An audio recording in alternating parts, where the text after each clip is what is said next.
আমি যখন দলিল করি তখন এসিডেন্ট ছিল, ওনাকে এসিডেন্টে ওনার পাশে বসাইছে। বলছে ভাই আপনি একটা ভালো কাজ করেছেন, সালাম মিয়া হাউজে জমি কিনছেন, সালাম মিয়ার জমি কোনো ভেজাল নাই। আমি কি কাগজপত্র দিচ্ছি, কোনো ভেজাল নাই, এবং আমাকে 12টা দলিল দিচ্ছে এবং কোনো দলিল কোনো ভেজাল নাই। আমি আবার মর্গেজ নিয়ে কিছু টাকাও আনছি।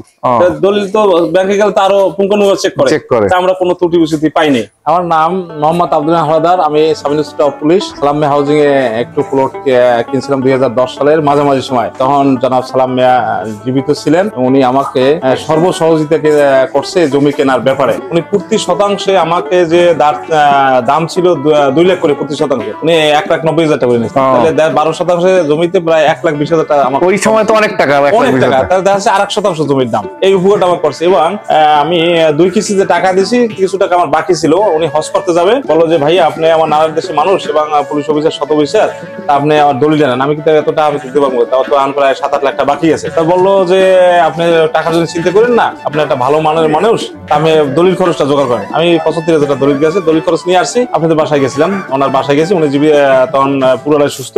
জাকির ভাই ছিল ওনার সেক্রেটারি। জাকির, তুমি ওনার দলিলের ব্যবস্থা করো। আজকে দলিল করার সময় আবার 50,000 টাকা উনি কম নেছে। কারণ সালাম মিয়া যদি জীবিত থাকতো, এর যে মন ছিল বা কি ভাষা প্রকৃত আল্লাহ ভালো জানেন।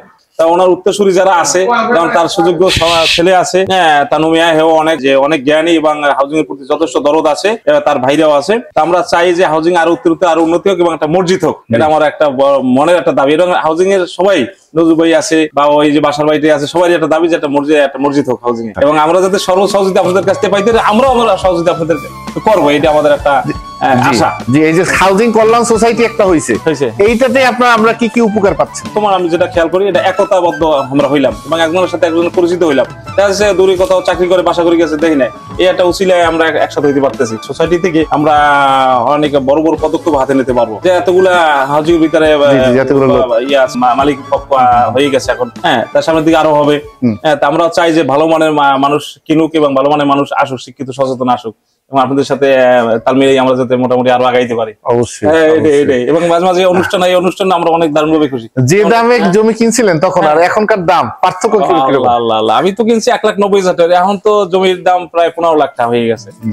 রোডঘাট বা ওই আবাসন ব্যবস্থা, ড্রেনেজ ব্যবস্থা থেকে শুরু করে সবকিছু তো মানে অনেক কিছু উন্নত হচ্ছে, তারপরে জায়গার দামও বাড়তেছে। আর আমরা চাই আরো বাড়ুক, আরো সুন্দর হোক। আপনার অবদানে আমরা এটা চাই। আপনি অনেক ধন্যবাদ। ভালো লাগছে। হ্যাঁ, ইনশাআল্লাহ ভালো থাকবেন। ইনশাআল্লাহ আমরা যদি সবাই একত্রবদ্ধ হয়ে থাকতে পারি, এটাই আপনার সহযোগিতা কামনা করছি। জি, ইনশাআল্লাহ। সালাম মিয়া হাউজিং, শান্তি আর শান্তি।